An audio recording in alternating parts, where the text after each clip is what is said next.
nice to have you back. Thank you, Wally. Hello. Yeah. Please sit, Wally. Oh, yes, thank you. Wally, we can't have Wally standing during the interviews. I've just realised, I think Wally spoke there. Does that mean you have to pay him? No.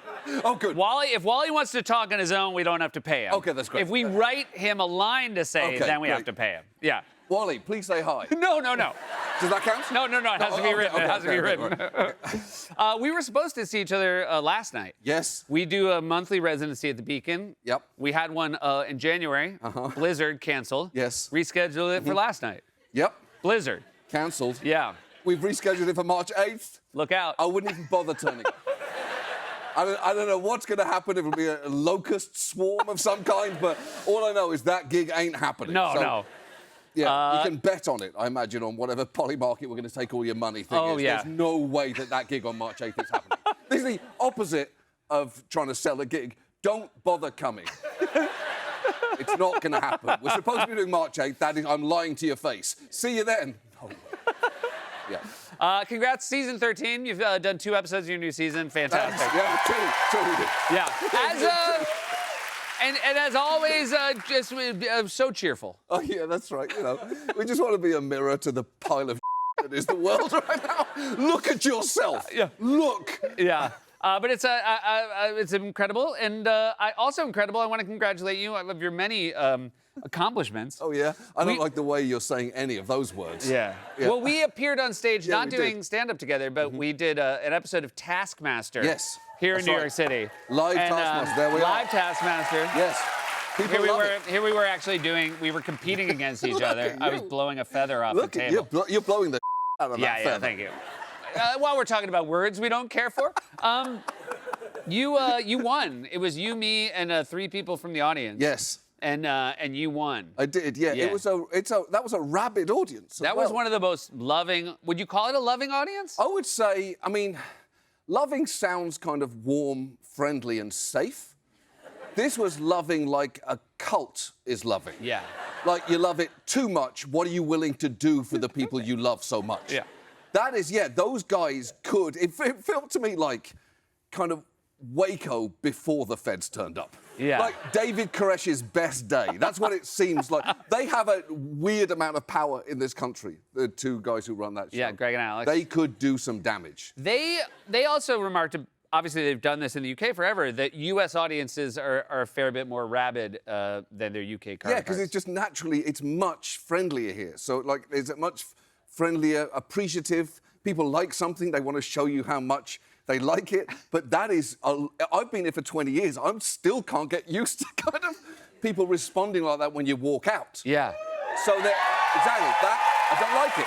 I don't care for it. When did you first recognize it, like, as a young stand-up in New Yeah, York? because I think the thing that's odd for British comedians is you see American comedians' specials and they walk out and then they walk, like, away from the microphone just to kind of bask in everyone's adulation and then walk back the other side just waving to people, the non-stop noise. In England, you know you have a finite amount of time to get to that microphone. Because even the biggest stand-up in England knows you've got people sitting there going, you haven't done anything yet. This applause feels unearned. Let's see if I still like you at the end of this. Yeah. Did you watch the Olympics? Do you care? I do actually like it. I don't understand what I'm watching, but I love the curling. Yeah. I love the curling because, and I know that this is not a nice thing to say, because everyone who plays a sport is very important to them. It seems so low stakes to me. Yeah.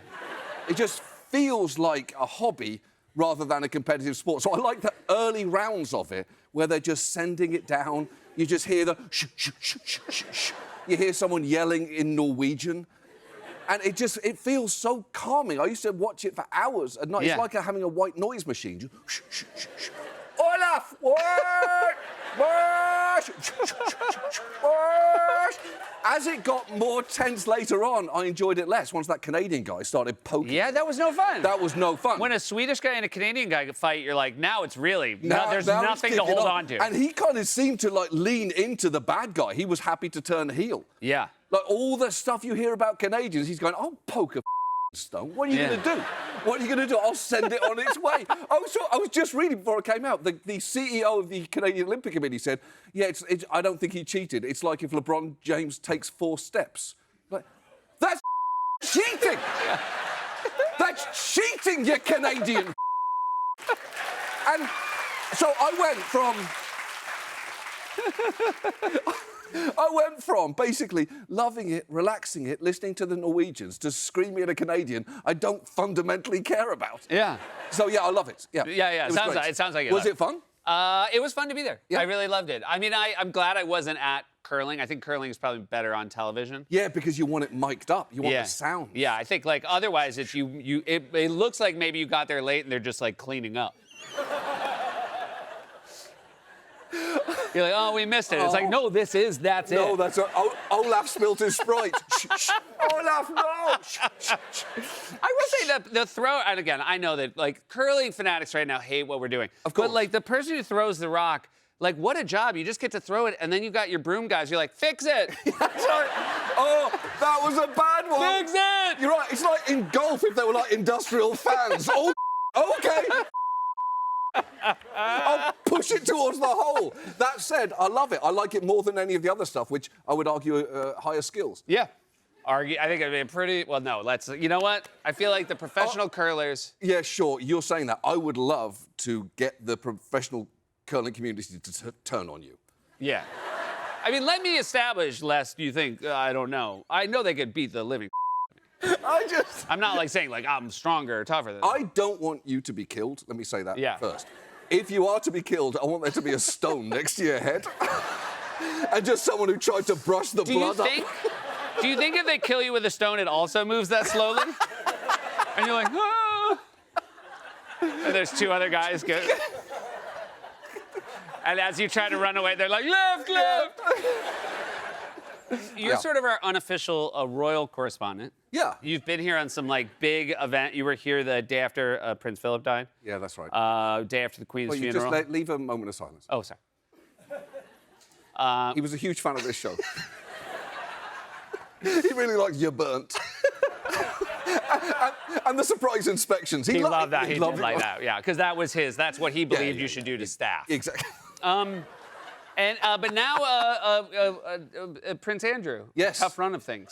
Yeah. Andrew. Sorry, Andrew. And oh, that's right. The Andrew formerly known as Prince. Yeah. He got arrested. Boy, did he get arrested. And yeah, that's right. now. Yeah, that's right. That's it.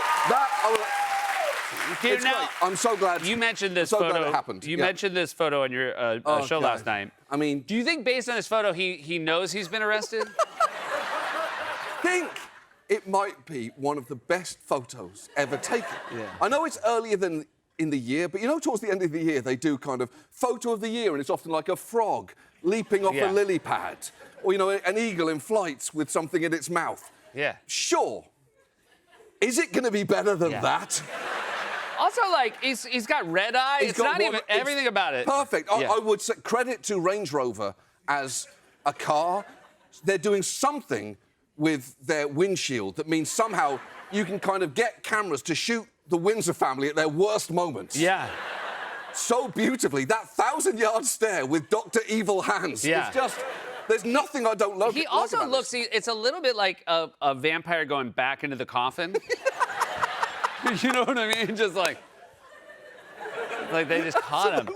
Wake me in 8. He doesn't, it's not the sort of demeanor of a man who feels like he's got these charges beat. That's what's so satisfying about it, right? Because I think what's been so confounding about the Epstein files is seeing people who feel they're untouchable not being touched. Yeah. And I think seeing someone like that in that position is why I love that image so much. I think it's high art. Yeah. To the point that someone, I will say this, I believe someone put this up in the Louvre as well. They hung it for 15 minutes before someone noticed. Yeah. So I think that's where it belongs.